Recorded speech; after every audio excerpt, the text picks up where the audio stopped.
পাহাড়ে অশান্তি চলতেছে, আপনারা সবাই জানেন। সমস্যাটা কত বড় আর আমাদের এটা কিভাবে ট্যাকেল করা উচিত তাই নিয়ে আমার নিজস্ব মতামত বলবো আজকে।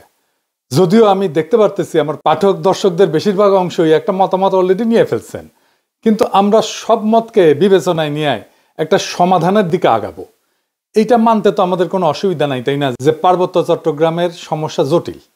আর এটাও মানতে অসুবিধা নাই যে এই সমস্যার সমাধান আমাদের করতেই হবে। আমাদের ভুলে গেলে চলবে না পার্বত্য চট্টগ্রাম বাংলাদেশের সার্বভৌম সীমানার মধ্যে, আর পার্বত্য চট্টগ্রামের বাসিন্দারা বাংলাদেশের নাগরিক। এটা মাথায় নিয়ে চিন্তা করলে সমস্যার সমাধান খুব সহজ হয়ে যাবে। আগে আমরা পার্বত্য চট্টগ্রামের সেই অশান্তির ইতিহাসটা একটু দেখে আসি। তাছাড়া আমরা বুঝবো না কোথায় থেকে এটা শুরু হইলো, কে এটা বড় করলো, আর কোন মাথামোটা রাজনৈতিক নেতার কারণে আজকে পাহাড়ের অশান্তি। আসেন ইতিহাসটা একটু দেখে আসি। বাংলাদেশের পাহাড়ি তিনটা জেলা, রাঙামাটি, বান্দরবন আর খাগড়াছড়ি, যেটাকে চিটাগাং হিল ট্র্যাক্টস বলা হয়, সেটা নিয়ে 1971 সালের পর থেকে একটা অশান্তি চলে আসতেছে। এই অশান্তির কারণ কি, এর ব্যাপকতা কত দূর, আর এর সমাধানই কি? হিল ট্র্যাক্টস অশান্ত হয় 71 সালের পর, নতুন বাংলাদেশের সংবিধান প্রণয়নের সময় থেকে। আর একটু ভালো করে বলা যেতে পারে যে 1971-এর যুদ্ধের সময় থেকে। এই নিয়ে সাপ্তাহিক বিচিত্রায় 1984 সালে চিন্ময় মুৎসিদ্দি একটা আর্টিকেল লিখে খুব সাড়া ফেলছিল। সে আর্টিকেলটার শিরোনাম ছিল পার্বত্য চট্টগ্রাম অশান্ত কেন। এইটা সাহেব পাতাটা একটু দেখান। উনি লিখতেছেন, 72-এর শাসনতন্ত্র প্রণয়ন পর্যন্ত সংসদ সদস্য মানবেন্দ্র নারায়ণ লারমা উপজাতি জনগণের বঞ্চনা সংকটের অবসান ঘটাবার শাসনতান্ত্রিক রূপকল্পের জন্য প্রচেষ্টা চালান, কিন্তু উপজাতি জনগণের জন্য কোনো প্রকার শাসনতান্ত্রিক নিরাপত্তা আদায়ে তিনি ব্যর্থ হন। জনসংহতি সমিতির অনেক নেতাকর্মী এমন মত পোষণ করেন যে শান্তিপূর্ণ গণতান্ত্রিক পথে পার্বত্য চট্টগ্রামের উপজাতি সমস্যার সমাধান হতে পারে না। অন্যদিকে মুক্তিযোদ্ধা নামধারী এক শ্রেণীর বাঙালি পার্বত্য চট্টগ্রামে ত্রাসের রাজত্ব চালায় যাচ্ছিল, হত্যা, লুণ্ঠন, নারী ধর্ষণ, জমি দখল ইত্যাদি চালাচ্ছিল নির্বিবাদে। বারবার জানানো সত্ত্বেও এইসব নৃশংস কর্মকাণ্ড দমনের চেষ্টা সরকারিভাবে করা হয়নি। তাহলে শুরু হয়েছে 1971 সাল থেকে। ইন্ডিয়া মনে করতো যে এইখান থেকে সেভেন সিস্টার্সে অস্ত্র যায় মিজো বিচ্ছিন্নতাবাদীদের কাছে, তাই এদিক দিয়া রয়ের তত্ত্বাবধানে স্পেশাল ফ্রন্টিয়ার ফোর্স পাঠায়। 1971-এর সাথে ছিল মুজিব বাহিনী। তারা সাধারণ মানুষকে মাইডা কাইটা গ্রামের পর গ্রাম জ্বালায় দেয়। এটা আমি আলাপ করছি আগের একটা এপিসোডে, এই যে এপিসোড দেখে নিয়েন, তাও আলাপটা আবার করি। আসেন দেখি 1971 থেকে কিভাবে এই অশান্তিটা শুরু হইল। ভারতের তরফ থেকে বাংলাদেশের মুক্তিযুদ্ধের সংশ্লিষ্টতার একটা বড় উপাদান ছিল একটা বিশেষ বাহিনীকে পার্বত্য চট্টগ্রাম দিয়ে অপারেশনে পাঠানো। এইটা করতে চাইছিল। এই বাহিনীর নাম ছিল স্পেশাল ফ্রন্টিয়ার ফোর্স। এটা ছিল রয়ের একটা ফোর্স। জেনারেল উবান ছিলেন এই ফোর্সের প্রথম ইন্সপেক্টর জেনারেল। 1962 সালের শেষ দিকে এই ফোর্সটা গড়ে ওঠে। 71 সালে এই জেনারেল উবানই ছিল মুজিব বাহিনীর প্রশিক্ষক। মুজিব বাহিনী কি ছিল জানেন তো? ছাত্রলীগ, যুবলীগ, আওয়ামী লীগের যৌথ গেরিলা বাহিনী। এরা কিন্তু যুদ্ধ করেনি। আর আজকে তারা মুক্তিযুদ্ধের সিপাহসালার হয়ে গেছে। এই যে ফজা পাগলা, এও মুজিব বাহিনীর কমান্ডার ছিল। উবান শুধু মুজিব বাহিনীর প্রশিক্ষক ছিল না, রক্ষী বাহিনীরও প্রশিক্ষক ছিল। পার্বত্য চট্টগ্রামের চূড়ান্ত অপারেশনের সময় কেবল মুজিব বাহিনী না, স্পেশাল ফ্রন্টিয়ার ফোর্সের নামের ওই আনকনভেনশনাল বাহিনীকে ভারতীয়রা পার্বত্য চট্টগ্রাম দিয়ে বাংলাদেশে ঢুকায় দেয়। এই ফোর্সের দায়িত্ব ছিল চট্টগ্রামে ভারত নিয়ন্ত্রিত মিজোরাম এবং নাগাল্যান্ডের স্বাধীনতা সংগ্রামীদের খুঁজে বের করা এবং নিশ্চিহ্ন করে দেওয়া। এখানেই শেষ না। এই মুজিব বাহিনীর ট্রেনিং এর টাকা কে দিছিল জানেন? অনেক সারপ্রাইজ। এই মুজিব বাহিনীর ট্রেনিং এর সমস্ত অবকাঠামো, প্রশিক্ষণ সহায়তা দিছিল মার্কিন গোয়েন্দা সংস্থা সিআইএ। এবং এই সিআইএর টাকাটা আসছিল ইসরায়েল থেকে। ইসরায়েল থেকে মুজিব বাহিনীর প্রশিক্ষণ কাজে ব্যবহৃত দেরাদুনের অবকাঠামোর প্রায় সবই সিআইএর টাকা, যেটা আসলে আসছিল ইসরায়েল থেকে। এবং এই অবকাঠামোটাকে ব্যবহার করা হয় স্পেশাল ফোর্সকে প্রশিক্ষণ দেওয়ার জন্য। হাসিনা কথায় কথায় এখন আমেরিকারে গালায়, ইসরায়েলকে গালায়, তাই না? কারণ আমেরিকা ট্রেনিং এ মধু আসছিল। আওয়ামী লীগ প্রচার করে না যে আমাদের মুক্তিযুদ্ধের বিরোধিতা করেছিল আমেরিকা, বলে না দেখেন ট্রেনিং তাইলে কেন দিছিল? ট্রেনিং দিছিল যেন এই মুক্তিযুদ্ধ বামপন্থীদের হাতে চলে না যায়। যাই হোক, স্পেশাল ফ্রন্টিয়ার ফোর্সের সাথে মুজিব বাহিনীর পার্বত্য চট্টগ্রাম দিয়ে অভিযান শুরু হয় নভেম্বরের শেষে। ওরা ত্রিপুরা রাজ্য থেকে পার্বত্য চট্টগ্রামের পানছড়িতে প্রবেশ করে। তো চাকমারা ভাবে যে বাহ, এরা তো আসছে আমাদের স্বাধীন করে দিতে। ওরা অভ্যর্থনা জানাইতে চায়। একটা খাসিও সাথে নিয়ে গেছিল। মুজিব বাহিনী আর স্পেশাল ফ্রন্টিয়ার ফোর্স এই খাসিটা নিছে, কিন্তু অভ্যর্থনাকারী যারা আসছিল সবাইকে হত্যা করছিল। এরপর তারা পানছড়ির পাহাড়ি গ্রামগুলোতে হামলা শুরু করে। বাড়িঘরে লুটপাট চালায়, আগুন লাগায় দেয়, সামনে যাকে পায় তাকেই খুন করে এবং মেয়েদেরকে ধরে ধরে ধর্ষণ করে। তাদের সেই হামলায় সেদিন পানছড়িতেই 32 জন নিহত হয়। তারপরে পানছড়ি থেকে তারা খাগড়াছড়ির দিকে রওনা হয়। যাওয়ার পথে তারা 176টা বাড়িঘর জ্বালায় দেয়। 14 ডিসেম্বরেও তারা 22 জনকে হত্যা করে, পাহাড়ি জনগণ। এই ছিল আওয়ামী লীগের মুজিব বাহিনীর মুক্তিযুদ্ধ। এটাই তাদের কন্ট্রিবিউশন। বাংলাদেশ থেকে ভারতীয় সামরিক বাহিনী চলে যাওয়ার সময় তাদের সেনাবাহিনীর একটা ব্রিগেড কিন্তু রেখে দেওয়া হয়েছিল কক্সবাজারে, এবং ওই ব্রিগেড 1972 সালের জুলাই পর্যন্ত পার্বত্য চট্টগ্রামে অপারেশন চালায়, তারপরে দেশে প্রত্যাবর্তন করে। এবং কক্সবাজারে ভারতীয় সেনাবাহিনীর একটা ব্রিগেডের উপস্থিতি গোপন রেখেই 72-এর 12ই মার্চ জানানো হয়েছিল যে বাংলাদেশ থেকে সমস্ত ভারতীয় সৈন্য চলে যাচ্ছে। মুজিব যেদিন জয় বাংলা হয় 1975-এ, সেই সময় পার্বত্য চট্টগ্রামে অপারেশন চালানো একটা ভারতীয় হেলিকপ্টার বিধ্বস্ত হয়, মারা যায় ভারতীয় বিমান বাহিনীর কিছু কর্মকর্তা একই দিনে 1975-এর 15 আগস্ট। মুজিব আসলে মূলত পার্বত্য চট্টগ্রামকে ইন্ডিয়ার হাতে তুলে দিছিল। আর সেই ইতিহাসে আর গেলাম না, কিন্তু এখন পার্বত্য চট্টগ্রাম নিয়ে ইন্ডিয়ার পরিকল্পনা কি আসেন সেটা একটু বুঝে দেখি। ইন্ডিয়ার একটা দুর্বল জায়গা আছে না, চিকেন নেক বইলা, যেটা দখল নিতে পারলে 7 সিস্টার আলাদা করে দেওয়া যাবে। ইন্ডিয়া সেটা নিয়ে সবসময় প্যারার মধ্যে থাকে। আমাদেরও একটা উইক জায়গা আছে, সেটা হইতেছে ফেনী, যা আমাদের বাংলাদেশের মূল ভূখণ্ডের সাথে পার্বত্য চট্টগ্রাম এবং চট্টগ্রামকে যুক্ত করছে। ওই জায়গা দিয়ে পার্বত্য চট্টগ্রামকে আলাদা করে যদি দিতে পারে ইন্ডিয়া, তাহলে চিকেন নেক নিয়ে তার না ভাবলেও চলবে। সে মুফতে একটা সমুদ্র বন্দর পেয়ে যাবে। তাই সে পার্বত্য চট্টগ্রামের সব বিচ্ছিন্নতাবাদীদেরকে অকাতরে সাপোর্ট দেয়, শান্তি বাহিনীকে সাপোর্ট দিছে। তারা জানে পার্বত্য চট্টগ্রাম যদি বিচ্ছিন্ন হয়ে একটা আলাদা রাষ্ট্র হয়, তাহলে এই ল্যান্ড লক একটা অতি ক্ষুদ্র অল্প জনগোষ্ঠীর ভূখণ্ডে ইন্ডিয়ার উপরে পুরা নির্ভর করা ছাড়া কোনো উপায় নেই। আর ওই অংশটা ইন্ডিয়া খাইয়া ফেলতে কোনো সমস্যা হবে না। তবে আমরা এই সমস্যার কথা সবাই জানি কম বেশি। কিন্তু দ্বিতীয় সমস্যাটা কি, এটা খুব জটিল এবং কম আলোচিত। সেই প্রসঙ্গে আমি আরেকটা আলোচনা করে নিই, আপনাদের বুঝতে সুবিধা হবে। হংকং আর চায়না মেনল্যান্ড, এই দুইটা ভূখণ্ড একই দেশের, কিন্তু সিস্টেম আলাদা। হংকং অশান্ত না? আপনি একটা দেশে দুইটা সিস্টেম করলে সেটা অশান্তির বীজ হয়ে থাকে। কারণ দেশ বা রাষ্ট্র একটা শরীরের মতো, এটা একটা রাজনৈতিক অর্থনৈতিক সংহতির দরকার আছে। ইকোনমিক সিস্টেম আলাদা হইলে রাজনৈতিক সংহতি রক্ষা করা দূর হয়ে যায়। কার্ল মার্কস বলছেন যে রাজনীতি হইতেছে অর্থনীতির ঘনীভূত রূপ। একটা দেশের ইকোনমি যেমন, রাজনীতিও তেমন। তো পার্বত্য চট্টগ্রামের ইকোনমি কি আলাদা? হ্যাঁ, আলাদা। ওদের বর্তমান ভূমি মালিকানা ব্যবস্থা খুব জটিল এবং বহুমুখী কাঠামোর উপর প্রতিষ্ঠিত, যা ঐতিহাসিক, সামাজিক এবং সাংস্কৃতিক এবং প্রশাসনিক কারণগুলোর একটা মিশ্রণ। এটা প্রধানত 3টা স্তরে বিভক্ত। একটা হচ্ছে ঐতিহ্যবাহী ভূমি মালিকানা ব্যবস্থা, এটা সবচেয়ে বড় ভূমি ব্যবস্থাপনা। আনুমানিক 50 থেকে 60% জমি ঐতিহ্যবাহী ভূমি ব্যবস্থাপনার মধ্যে পড়ে। 2 নম্বর হইতেছে জনজাতি ভিত্তিক মালিকানা। পার্বত্য অঞ্চলের প্রধান জনগোষ্ঠী যেমন চাকমা, মারমা, ত্রিপুরা এবং অন্যান্য উপজাতি গোষ্ঠীগুলো তাদের নিজস্ব ঐতিহ্যবাহী ভূমি ব্যবস্থাপনা পদ্ধতি অনুসরণ করে। এই ব্যবস্থায় জমির মালিকানা সাধারণত পরিবার বা গোষ্ঠীর মধ্যে থাকে এবং এটা মৌখিক ঐতিহ্য এবং নিয়মের ভিত্তিতে পরিচালিত হয়। জমি ভোগ দখল এবং ব্যবহার করার অধিকার আছে, কিন্তু তা প্রায় আইনগতভাবে নথিভুক্ত নয়, কোনো দলিল নাই। 3 নম্বর হইতেছে জুম চাষের জমি। পাহাড়ি অঞ্চলে জুম চাষের জন্য ভূমি ব্যবহার করা হয়, যা স্থানীয় জনজাতির একটা ঐতিহ্যবাহী কৃষি পদ্ধতি। এইখানে জমি ব্যক্তিগত মালিকানার অধীনে না, বরং এটা গোষ্ঠীগত ব্যবস্থাপনায় পরিচালিত হয়। এটা গেল পাহাড়িদের নিজস্ব মালিকানা পদ্ধতি। 2 নম্বর আছে সরকারি ভূমি মালিকানা। এর মধ্যে আছে সরকার ঘোষিত রিজার্ভ বন। পার্বত্য চট্টগ্রামের বড় একটা অংশ রিজার্ভ ফরেস্ট এবং সংরক্ষিত বন হিসেবে ঘোষিত। এই ভূমি বন বিভাগ দিয়ে নিয়ন্ত্রিত এবং এতে চাষাবাদ বা বসতি স্থাপন নিষিদ্ধ। তবে অনেক এলাকায় স্থানীয় জনগণ ঐতিহ্যগতভাবে এই ভূমি ব্যবহার করছে।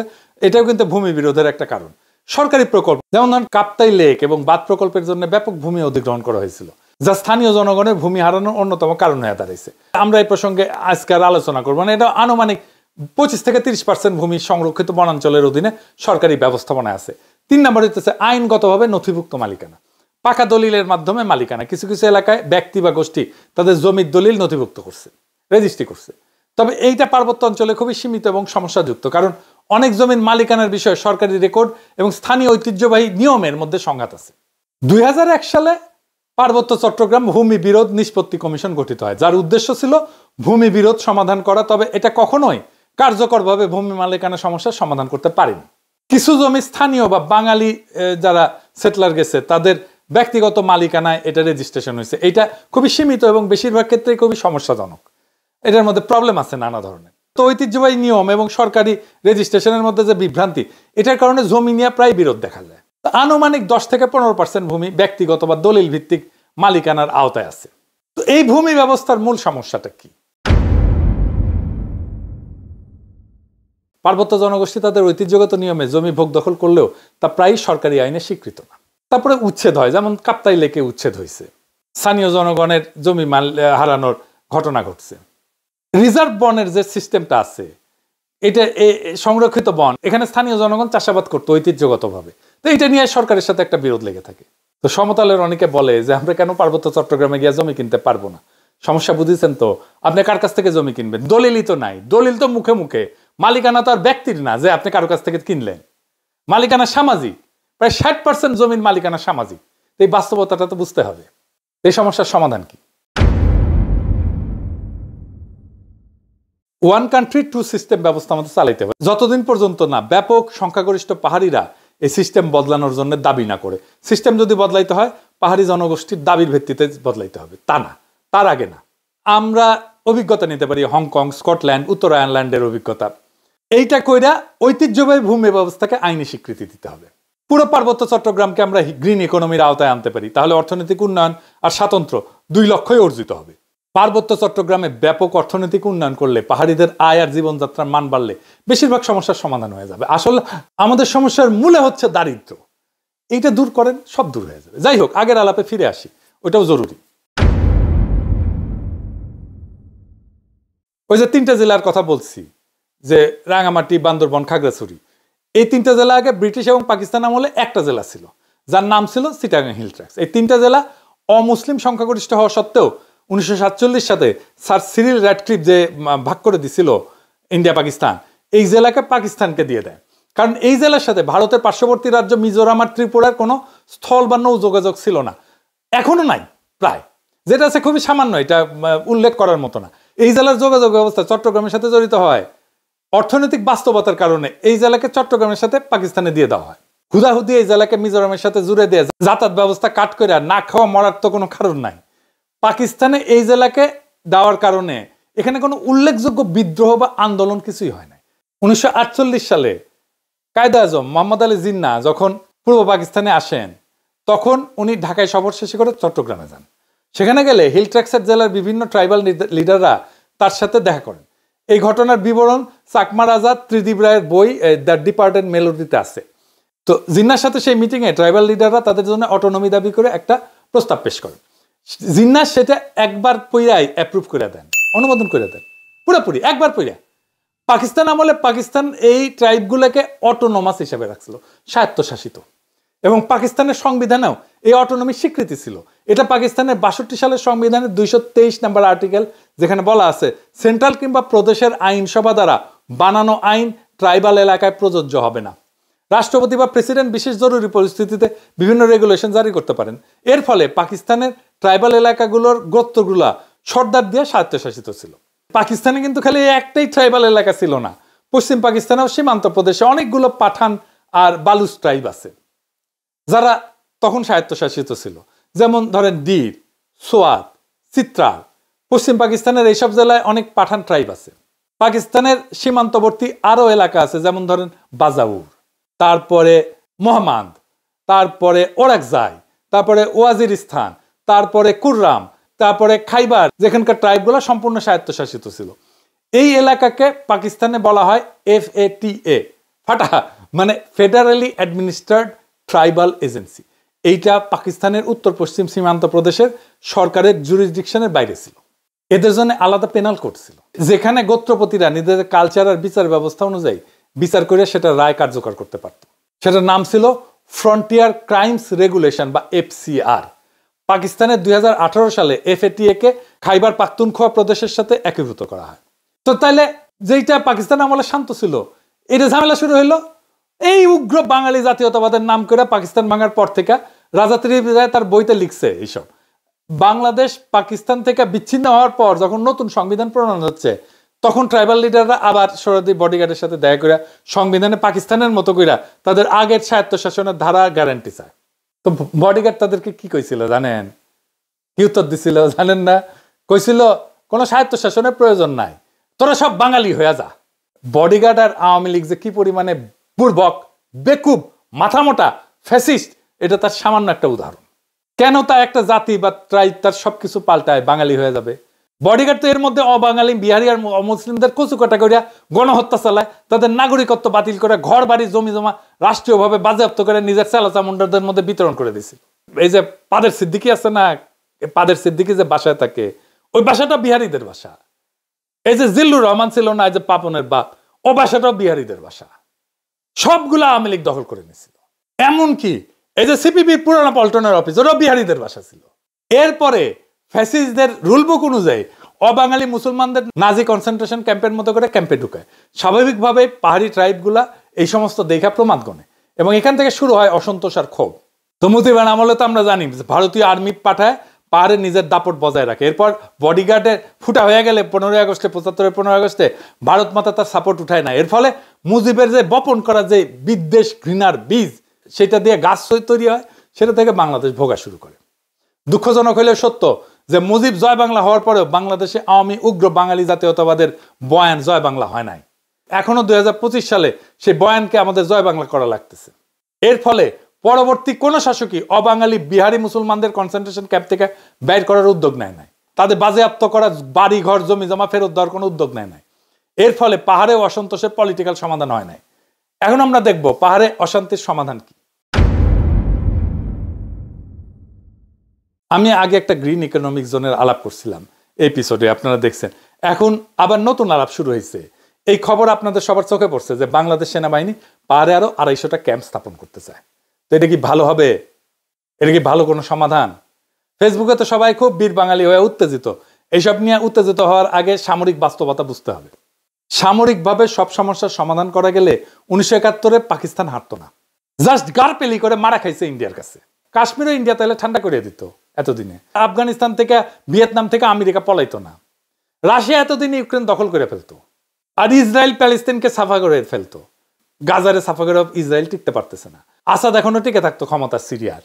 সবার উপরে কাঁঠাল রানী হাসিনা দিল্লি পলাইতো না। এখানে লাগবে ধৈর্য, দরদ, আন্তরিকতা আর রাজনৈতিক প্রজ্ঞা। রক্ত গরম কইরা প্রচুর উদ্দীপনা তৈরি করা যায়, কিন্তু সমস্যার সমাধান করা যায় না। সেনাবাহিনীর স্ট্রাকচারটা বুঝে দেখি, তাইলে বুঝতে পারবেন যে এই প্রস্তাবটা কতটুকু বাস্তবসম্মত। বাংলাদেশের সেনাবাহিনীতে 10টা ডিভিশন আছে। সেনাবাহিনীর সৈন্যদেরকে ডিভিশন হিসেবে ভাগ করা হয়। এক ডিভিশনে 1500 থেকে 1800 সৈন্য থাকে। একটা ডিভিশনে 3টা ব্রিগেড থাকে। একটা ব্রিগেডে 3000 থেকে 4000 সৈন্য থাকে। তাছাড়া ডিভিশনে আরো সাপোর্টিং ইউনিট থাকে, যেমন artillery, medical core, supply, workshop, আরো ইউনিট থাকে। বাংলাদেশের 10টা ডিভিশনে কোনটার অবস্থান কোথায় সেটা একটু জেনে নেওয়া যাক। যশোরে 55 ডিভিশন, বগুড়াতে 11 ডিভিশন, রংপুরে 66 ডিভিশন, ভারতের পশ্চিমবঙ্গের সাথে সীমান্তেই 3টা ডিভিশন। এরপর উত্তর মেঘালয়ের বিপরীতে টাঙ্গাইলের ঘাটাইলে 19 ডিভিশন আর সিলেটের 17 ডিভিশন, মোট 5টা ডিভিশন গেল। ত্রিপুরার বর্ডারে কুমিল্লাতে আছে 33 ডিভিশন, বার্মার বর্ডারে কক্সবাজারে 10 ডিভিশন, চট্টগ্রামে আছে 24 ডিভিশন, টোটাল 8টা ডিভিশন গেল। দক্ষিণবঙ্গে বরিশালের 7 ডিভিশন আর ঢাকার কাছে সাভারে 9 ডিভিশন। তো পাহাড়ে বাংলাদেশ সামরিক বাহিনীর 24 ডিভিশন নিয়োজিত, যাদের হেডকোয়ার্টার হচ্ছে চট্টগ্রাম ক্যান্টনমেন্ট। চট্টগ্রামে হিল ট্রাক্সে সেনা মোতায়েন করা আছে কিভাবে? চট্টগ্রাম হিল ট্রাক্সে নিয়োজিত আছে 24 ইনফ্যান্ট্রি ডিভিশন এবং এখানে তারা কাউন্টার ইনসার্জেন্সি মুডে পরিচালিত হয়। মানে এক যুদ্ধ একটা জিনিস আর কাউন্টার ইনসার্জেন্সি আর একটা জিনিস। 1997 সালের চট্টগ্রাম হিল ট্রাক্স শান্তি চুক্তির পর থেকে কাউন্টার ইনসার্জেন্সি পরিভাষাটা আনুষ্ঠানিকভাবে ব্যবহার করা হয় না এবং কার্যক্রমগুলো বর্তমানে কিছুটা প্রতিরক্ষামূলক চরিত্র ধারণ করছে। বর্তমানে 3টা ইনফ্যান্ট্রি ব্রিগেড এবং একটা আর্টিলারি ব্রিগেড মোতায়েন করা আছে হিল ট্রাক্সে। 69 ইনফ্যান্ট্রি ব্রিগেড বান্দরবনে, 203 ইনফ্যান্ট্রি ব্রিগেড খাগড়াছড়িতে আর 305 ইনফ্যান্ট্রি ব্রিগেড রাঙামাটিতে। 24 আর্টিলারি ব্রিগেড আছে গুইমারাতে। তো কাউন্টার ইনসার্জেন্সির কৌশল অনুসারে ব্রিগেডগুলোকে রিজন এবং ব্যাটালিয়নগুলোকে জোনে অভিহিত করা হয়। সাধারণত একটা রিজন একটা জেলার দায়িত্বে থাকে। তবে খাগড়াছড়ি জেলা তুলনামূলক বড় হওয়ায় সেখানে একটা ইনফ্যান্ট্রি ব্রিগেড এবং একটা আর্টিলারি ব্রিগেড মোতায়েন করা আছে। প্রত্যেকটা জোন এক বা একাধিক উপজেলার নিরাপত্তা দায়িত্ব পালন করে, যা এলাকার আকার, নিরাপত্তা পরিস্থিতির উপরে নির্ভরশীল। এবং প্রত্যেকটা জোনে মানে একটা ব্যাটালিয়নে প্রায় 600 থেকে 800 সদস্য থাকে। প্রত্যেক জোন সাবজোনে বিভক্ত থাকে, যেখানে একটা কোম্পানি একটা সাবজোনের দায়িত্বে থাকে। প্রত্যেকটা সাবজোনকে আবার পুনরায় 2 থেকে 3টা ক্যাম্পে বিভক্ত করা হয়। এই প্রেক্ষাপটে চট্টগ্রাম হিল ট্র্যাক্সের ব্রিগেড কমান্ডারকে রিজন কমান্ডার, ব্যাটালিয়ন কমান্ডারকে জোন কমান্ডার এবং কোম্পানি কমান্ডারকে সাবজোন কমান্ডার বলা হয়। একটা ক্যাম্পে সাধারণত 30 থেকে 50 জন সেনা সদস্য থাকে এবং একজন অফিসারের দায়িত্বে থাকে। ক্যাম্প সাধারণত একটা প্লাটুনের কিছু বেশি শক্তি দিয়ে গঠিত হয়। সেনা ক্যাম্পের পাশাপাশি চট্টগ্রাম হিল ট্র্যাক্সে বিজেপি থাকে, সশস্ত্র পুলিশ থাকে, আনসার বাহিনীর ক্যাম্পও থাকে। নিরাপত্তা কার্যক্রম পরিচালনার ক্ষেত্রে এইসব ক্যাম্প সেনাবাহিনীর অপারেশন কমান্ডের অধীনে থাকে। এই কাউন্টার ইনসার্জেন্সি কার্যক্রমে চিটাগাং হিল ট্র্যাক্সে সেনাবাহিনীর মৌলিক ইউনিট হচ্ছে একটা ক্যাম্প। প্রত্যেকটা ক্যাম্পের নির্দিষ্ট দায়িত্বপূর্ণ এলাকা থাকে। ওই এলাকায় তারা নিয়মিত বিশেষ টহল পরিচালনা করে, সড়ক পথের নিরাপত্তা নিশ্চিত করে এবং সামগ্রিক আইন শৃঙ্খলা পরিস্থিতি নিয়ন্ত্রণে রাখে। অন্যদিকে সশস্ত্র পুলিশ এবং আনসার সাধারণত স্থায়ী পোস্ট পরিচালনা করে। তো তাইলে একটা ডিভিশনে আমরা হিসাব করে দেখতে পারি এক প্ল্যাটুনে 30 থেকে 35 জন সৈন্য থাকে। আমাদের 24 ডিভিশনে পুরোটাই পাহাড়ে ডিপ্লয়েড বিভিন্ন ক্যাম্পে। আরো নতুন 250টার মতো ক্যাম্প, মানে 250টা নতুন প্ল্যাটুন লাগবে, তাই না? তা আকাশ থেকে আসবে না। অর্থাৎ এই দাবি মিটাইতে গেলে পাহাড়ের চট্টগ্রামের 24 ডিভিশন ছাড়াও আরো 2টা ডিভিশন ডিপ্লয় করতে হবে। এই ডিভিশন আসবে কোত্থেকে? পাহাড়ে অতিরিক্ত 2টা ডিভিশন মোতায়েন করা মানে ভারতের সাথে আমাদের সীমান্ত থেকে 2টা ডিভিশন পুল আউট করতে হবে, করে সেটাকে পাহাড়ে ডিপ্লয় করা লাগবে। এর ফলে ভারতের সাথে সীমান্ত এলাকায় 2টা সীমান্ত এলাকা খালি হয়ে যাবে, 2টা ডিভিশন খালি, 2টা ক্যান্টনমেন্ট ফাঁকা হয়ে যাবে রে ভাই। এইটা কেমনে আপনারা চিন্তা করলেন? তাও এটা আর্মি থেকে সিদ্ধান্ত দেওয়া হয়েছে, তাও আর্মি থেকে চাওয়া হয়েছে। এটা কোনোভাবে কোনো দূরদর্শী সিদ্ধান্ত না, বরং আত্মঘাতী একটা সিদ্ধান্ত। পাহাড়ে আমাদের যেটা হইতেছে সেটা কত ইনসিগনিফিক্যান্ট, এটা কোনো বড় ধরনের ইনসার্জেন্সিও না। এটা আলাপে একটু পরে আসতেছি। ভারত যদি দেখে যে আমরা এই সামান্য একটুতে হয়েছে সামলাইতে পুরা 3টা ডিভিশন মোতায়েন করছি, তখন ভারত তো পাহাড়ে আরো অশান্তি করবে, 100 গুণ বাড়াই দিবে। তখন হুজুরে দাবি উঠবে যে পাহাড়ে আরো সেনা মোতায়েন করতে হবে, আমাদের পুরা পাহাড় সেনা দিয়ে ভর্তি হয়ে যাবে। এর ফলে ভারত আমাদের সীমান্তে অবশিষ্ট বাকি 6টা ডিভিশনকে পাহাড়ে মোতায়েন করা লাগবে, পুরা সেনাবাহিনী পাহাড়ে নিয়ে যেতে হবে। সীমানা পুরোপুরি অরক্ষিত করে ফেলা। বাংলাদেশের পুরা সামরিক বাহিনী পাহাড়ের একটা স্যাকের মধ্যে ঢুকে যাবে। এটা সামরিক দিক দিয়ে অত্যন্ত একটা ভুল চাল, এবং এটাই চাই ইন্ডিয়া। আর দেখেন সবাই লাফাইতেছে ইন্ডিয়া কিভাবে আমাদের কাঁধে বন্দুক রেখা দেখেন আমাদের উপরে গুলি চালাইতেছে, দেখেছেন? ভয়ে কেউ কিছু কইবে না এটার বিরুদ্ধে, পাবলিক সেন্টিমেন্টের ভয়ে। আমাদের তো মূল সীমানা পাহাড় না, সমতল ভূমি, যেখানে দেশের 98% জমি জমা অর্থনীতি আছে। আমাদের সামরিক প্রতিরক্ষার মূল পলিসি হওয়া উচিত সমতল ভূমি ভারতের আগ্রাসন থেকে রক্ষা করা। চট্টগ্রাম হিল ট্র্যাক্সের বাংলাদেশ থেকে বিচ্ছিন্ন হওয়ার সামরিক সম্ভাবনা কি আছে?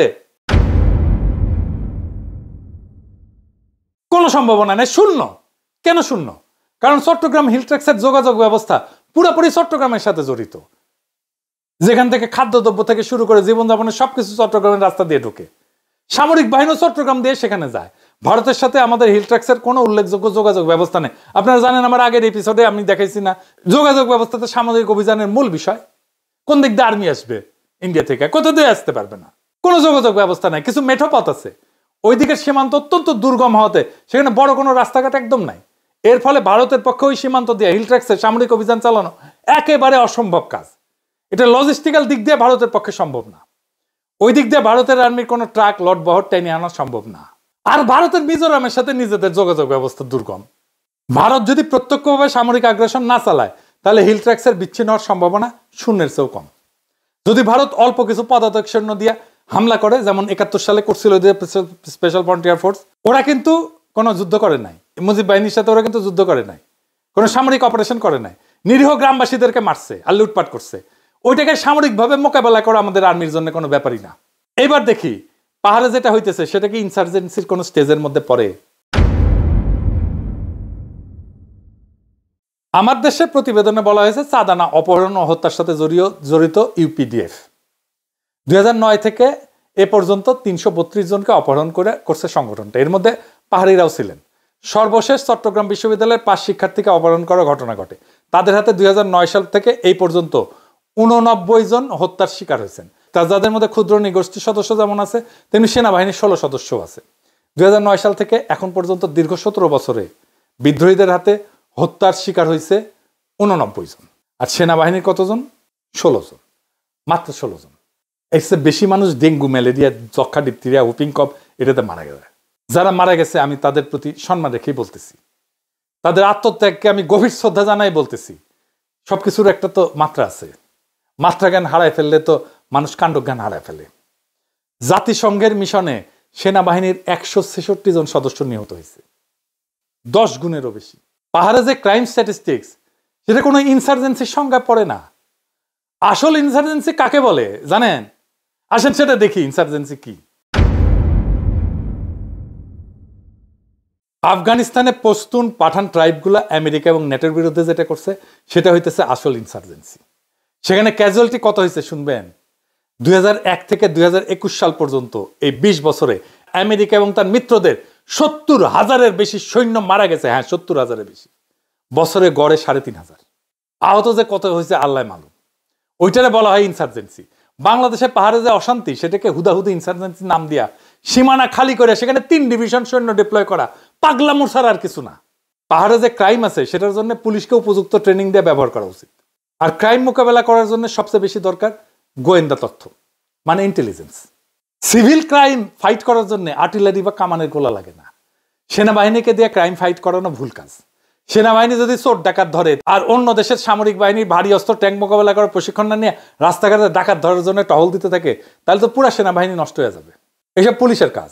দরকার হলে পুলিশের লোক বল বাড়ানো উচিত, পুলিশের ইন্টেলিজেন্স কালেকশন ক্যাপাসিটি বাড়ানো উচিত, পুলিশের গোয়েন্দা সক্ষমতা বাড়ানো উচিত, পুলিশের বাজেট বাড়ানো উচিত। এই সমস্ত কাজে সেনাবাহিনী ব্যবহার একদম বন্ধ করা উচিত। এই জন্য আমি বলি সেনাবাহিনী এখন থেকে ব্যারাকে ফিরে যাক, কোনো দরকার নাই ম্যাজিস্ট্রেসি পাওয়ার নিয়ে মাঠে থাকার। এরপর বলা আছে পাহাড়ে বিভিন্ন গ্রুপ চাঁদা তোলে, সে চাঁদার পরিমাণ কত? আমার দেশের রিপোর্টে আছে সব গ্রুপ মিলে 3 জেলাতে সারা বছর চাঁদা তুলছে 350 কোটি টাকা। হ্যাঁ, হাসমু না কানমু? হ্যাঁ, এডিটার সাহেব এরা ঘোড়ার হাসি দেন, আমার তো হাসি আসছে না, হাসার চেষ্টা করলাম, জানেন না ঘোড়ার হাসি।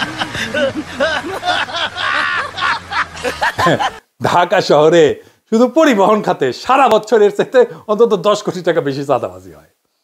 দৈনিক 1 কোটি টাকা চাঁদা ওঠে এখান থেকে। হাসিনার পিয়ন 400 কোটি টাকা কামাইছে। পাহাড়ের সমগ্র গোষ্ঠী মিলে সারা বছর যা চাঁদাবাজি করে, খালি পিয়ন তার চেয়ে বেশি চাঁদাবাজি করে। তাহলে পাহাড়ে অশান্তির সমাধান কি? পাহাড়ে যেই সমস্যা সেটা পলিটিক্যাল প্রবলেম, মিলিটারি প্রবলেম না। পলিটিক্যাল প্রবলেমের সমাধান পলিটিক্যাল ভাবে হওয়া উচিত, সামরিক ভাবে না। তো কি পলিটিক্যাল সমাধান আছে? পাকিস্তান আমলের মতো ট্রাইবগুলোকে অটোনমি দিয়ে দেওয়াই সবচেয়ে বেস্ট পলিটিক্যাল সলিউশন। এই অটোনমিকে সাংবিধানিকভাবে স্বীকৃতি দেওয়া উচিত। সংবিধানে পাকিস্তান আমলের মতো এই অটোনমির ব্যাপারে সাংবিধানিক ধারা যোগ করা উচিত। খালি আওয়ামী উগ্র বাঙালি জাতীয়তাবাদের নামে পাহাড়ে এই ট্রাইবগুলার অটোনমি কেড়ে নেওয়ার ছিল অত্যন্ত ফ্যাসিস্ট এবং বোকামিপূর্ণ সিদ্ধান্ত, যেটা আমরা আজও কন্টিনিউ করতেছি। এই আওয়ামী বাঙালি জাতীয়তাবাদী বয়ানের খপ্পরে পইরা আমরা অসংখ্য অবাঙালি মুসলমান বিহারীদেরকে গণহত্যা করে কনসেন্ট্রেশন ক্যাম্পে ঢুকে একদম শেষ করে দিছি। বহুত বাঙালি আনা 54 বছর, এবার থামা উচিত। এই বাঙালি আনা বন্ধ করা উচিত। পাকিস্তান আমলে যখন 2 পাকিস্তানের ট্রাইবগুলো অটোনমাস ছিল, তখন তো পাকিস্তানিরা বলে নাই যে ট্রাইবগুলো বিচ্ছিন্ন হয়ে যাবে। তাদের মধ্যে তো অমূলক ভয় কাজ করে নাই। এই সমস্ত সম্পূর্ণ ভিত্তিহীন কথাবার্তা। আসল স্টেটসম্যানের পরিচয় হচ্ছে এই সমস্ত ব্যাপারকে প্রজ্ঞার সাথে ডিল করা, হুজুগে বা আবেগে না চলা। আর্মি কেমনে 250 ক্যাম্প করার প্রপোজাল দিছে, এটা আমার মাথায় আসতেছে না। ভারতে যে ব্রিটিশ এম্পায়ার এত বড় ছিল, যেটা ইতিহাসে কেউ করতে পারে নাই। অশোক বলেন, আওরঙ্গজেব বলেন, কেউ এত বড় সাম্রাজ্য শাসন করে নাই। সেই ব্রিটিশ সাম্রাজ্য কত বড় সামরিক বাহিনী দিয়ে রক্ষা করা হইতো জানেন? 1900 সালে সমস্ত ভারতে ব্রিটিশদের ইন্ডিয়ান আর্মির সৈন্য ছিল 2.25 লাখ, যার মধ্যে 74,000 ছিল গোড়া সৈন্য, মানে সাদা চামড়া। বাকি 1.5 লক্ষ ছিল নেটিভ ইন্ডিয়ান সিপাই। ইংরেজদের সাম্রাজ্য বানানোর পিছনে সবচেয়ে বড় কারণ হচ্ছে তাদের স্টেটসম্যানশিপ আর ডিপ্লোমেসি। ইংরেজরা খালি গায়ের জোরে এত বড় সাম্রাজ্য বানায় নাই, তার অসংখ্য নেটিভ রাজ্য, নেটিভ ট্রাইবকে সম্পূর্ণ অটোনমি দিয়ে রাখছিল, যাদেরকে প্রিন্সলি স্টেট বলা হইতো। এদের সংখ্যা ছিল 565টা। বড় কিছু রাজ্য ছিল যেমন হায়দ্রাবাদ, মহীশূর, জম্মু কাশ্মীর, গোয়ালিয়র, ভোপাল।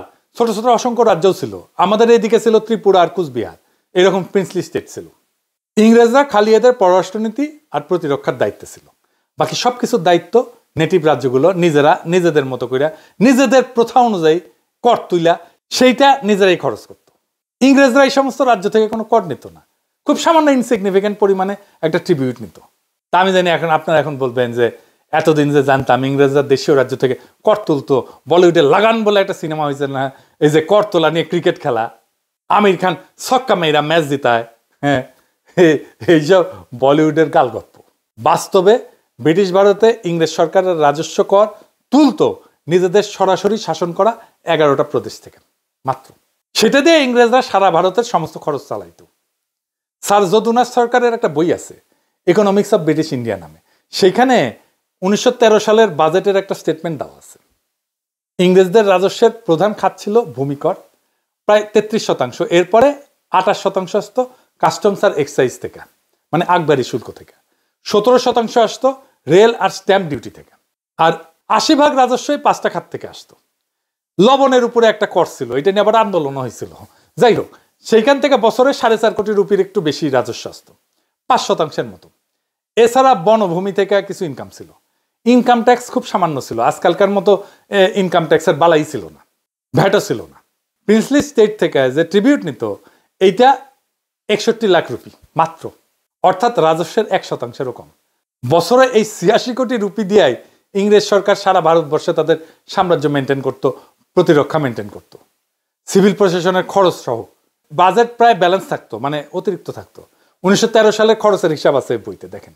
আসল পয়েন্ট হইতেছে প্রবল পরাক্রমশালী ইংরেজ সরকার, মহারানী ভিক্টোরিয়া, পাকিস্তানি সরকার, আইয়ুব খান, এরা যদি ট্রাইবগুলোকে অটোনমি দিতে পারে কোনো ধরনের অমূলক ভিত্তিহীন ভয় ছাড়া, তাহলে বাঙ্গুদের সমস্যা কোথায়? সমস্যা আসলে কোথাও না। সমস্যা হচ্ছে বাঙ্গুদের উগ্র বাঙালি জাতীয়তাবাদী বয়ান। এটা মাথা থেকে ঝাইরা ফেললে সব সমস্যার সমাধান আছে। পাহাড়ের ট্রাইবগুলোকে অটোনমি দিয়ে এম্পাওয়ার করে তাদের নিজস্ব ইনস্টিটিউট করতে দেওয়াই সবচেয়ে বেস্ট সমাধান। আপনি দেখেন না, সমতলে এমন কোনো নেতা নাই যাদেরকে পাহাড়িরা বিশ্বাস করে। এটা তো বড় সমস্যা। পাহাড়ের ট্যুরিজম থেকে যে রাজস্ব আসে সেটা সম্পূর্ণ পাহাড়ি ট্রাইবগুলোর কাছে চলে যাওয়া উচিত। তাহলে তারা নিজেদের অর্থনীতির স্বার্থে ট্যুরিজম প্রমোট করবে আর সেখানকার আইন শৃঙ্খলা নিজেদের পুলিশ দিয়ে রক্ষা করবে। ব্রিটিশ ভারতের প্রিন্সলি স্টেটগুলো নিজেদের পুলিশ আইন শৃঙ্খলা বাহিনী দিয়া নিজেদের রাজ্যের ভিতরে আইন শৃঙ্খলা মেনটেন করত। কখনো কোনো সাহেব বা ভারতীয় ট্যুর করতে যায় সমস্যা হয় না জীবনে। সাহেব মেম সাহেবরা 1-2 নির্ভয়ে সারা ভারতবর্ষ চড়ে বেড়াতো, শিকার করতো। তাদের নেটিভ রাজ্যগুলোতে কখনোই আইন শৃঙ্খলা নিয়ে কোনো ধরনের সমস্যা ফেস করতে হয় নাই তো। জম্মু কাশ্মীর রাজ্য যেখানে অনেক ট্যুরিজম ছিল, সেটা শাসন করতো ডোগরা বংশীয় রাজারা। ইংরেজ সরকারের কোনো সৈন্য সেখানে ছিল না। কাজেই পাহাড়ি ট্রাইবগুলোর অটোনমি সেখানকার ট্যুরিজমের জন্য অত্যন্ত সহায়ক হবে, আর সেটাকে তারা নিজেরাই নিরাপদ করে তুলবে। সবশেষে আসি জমি জমার ব্যাপারে। যেহেতু পাহাড়িদের জমি ব্যবস্থাপনা আলাদা, এটা ডিস্টার্ব করা উচিত হবে না। কাশ্মীর যখন ভারতে যোগ দিছিল, কাশ্মীরের অটোনমির জন্য ভারতের সংবিধানে 370 আর্টিকেল ছিল। এর ফলে কাশ্মীরিরা নিজেদের জন্য অতিরিক্ত আইন বানাইতে পারত, যেটা ভারতের অন্য নাগরিকদের বিভিন্ন অধিকারকে ওভাররাইড করত। যেহেতু কাশ্মীরের ডেমোগ্রাফিক্সের পরিবর্তন একটা বড় একটা এক্সপ্লোসিভ রাজনৈতিক ইস্যু, তাই কাশ্মীরিরা আইন করেছিল যে ভারতের বাইরে অন্য রাজ্যের মানুষ কাশ্মীরে এসে জমি জমা কিনতে পারবে না। কাশ্মীরের মুসলমানদের যৌক্তিক ভয় ছিল যে তার না হলে ভারতের অন্য রাজ্য থেকে হিন্দু মাইগ্রেট করে কাশ্মীরের ডেমোগ্রাফিতে মুসলমান সংখ্যাগরিষ্ঠ থেকে সংখ্যালঘু বানায় ফেলবে। হিন্দুত্ববাদী বিজেপি আর মোদী এই জন্যই ক্ষমতা এসে 2019 সালে ভারতের সংবিধানে এই আর্টিকেল 370 বাতিল করে দেয়।